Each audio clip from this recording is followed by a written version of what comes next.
Hello, my name is Clyde Thomas, and over the next few minutes, I'll summarize chapters 41 and 42 on mergers, takeovers, and securities regulations, and then connect those concepts to the case analysis of the Walt Disney Company's acquisitions of Pixar and Marvel. So let's get started. So here's the plan. First, I'll cover the key ideas from chapter 41, which is about how corporations combine and how they get taken over. Then I'll move on to chapter 42 on securities regulations and corporate governance. After that, I'll lay out the facts of the Disney deals, apply the law from both chapters to those deals, and finish with the legal challenges, the outcome, and a few takeaways. So chapter 41 starts with with the three basic ways corporations combine. In a merger, one corporation absorbs another. The one that continues is the surviving corporation, and it takes all of the other company's assets and liabilities, while the absorbed company legally cease to exist.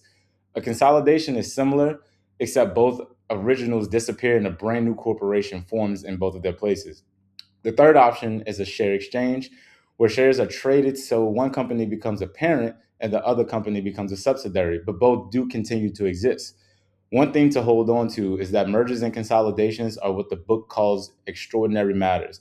They can't just be decided by management. They have to have approval from both the board and the shareholders, and the shareholders who object get appraisal rights. Chapter 41 goes on to explain how a company actually gains control of another. There are two main routes. You can buy the target's assets directly or buy enough of its voting stock to control it in what the law calls a takeover. A common tool is a tender offer, which is a public offer made straight to the target shareholders, usually above market price, to buy their shares. The chapter also warns about successor liability, in which the acquiring company, can end up responsible for the seller's liabilities, especially when the deal is a merger in disguise or the business just continues under new ownership. On the protective side, dissenting shareholders have appraisal rights, and combinations require shareholder approval. And when a target's directors try to fight off a takeover, courts apply the business judgment rule, which is that the directors must show they had reasonable, good faith grounds, or they risk being sued for breaching their fiduciary duties. And we want to keep that rule in mind because it does come back to connect to the case with Marvel. Chapter 42 shifts to securities regulations built on two foundational statutes, the Securities Act of 1933 and the Securities Exchange of 1934. The Securities Act of 1933 is the Truth in Securities Law, which states that before a company offers new securities to the public, it generally has to register them and disclose all materials information so investors can decide with their eyes open. The Securities Exchange Act of 1934 governs ongoing trading. Its most infamous provision, the SEC Rule 10b-5, bans fraud and insider trading, and the act also regulates proxy solicitations, asking shareholders for their votes, essentially, requiring that information be truthful and complete. On top of that sits the Sarbanes-Oxley Act and corporate governance law, which tightens accountability and reinforce the duties of the duties officers and directors owe shareholders. Sorry.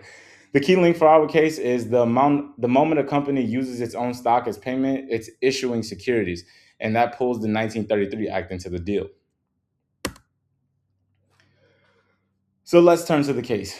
When Bob Iger became Disney CEO in 2005, its animation had gone stale, and he chose to grow through acquisition.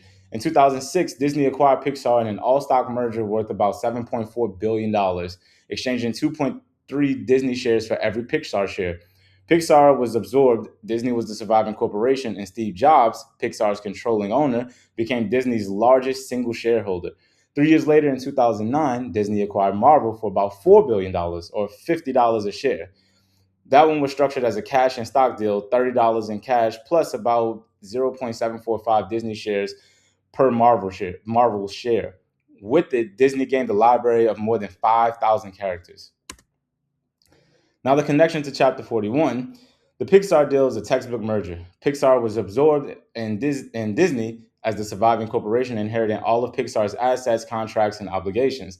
The Marvel deal shows the purchase of stock takeover as Disney gained control through the shares.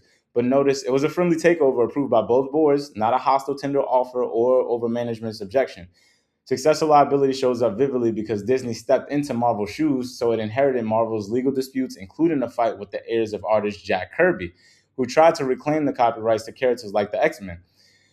And remember the business judgment rule? During the Marvel deal, Marvel shareholders sued, claiming that the board breached its fiduciary duty by not securing enough value, exactly the kind of challenge that Chapter 41 describes.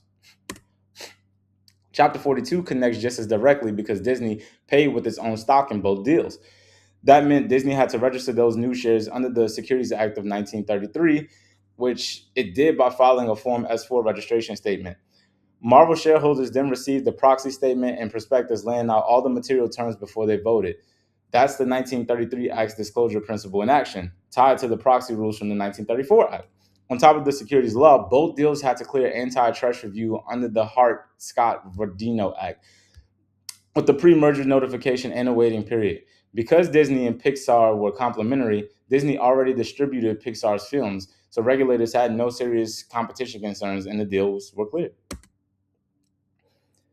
So let's put the legal story all in order. Before, during, and after.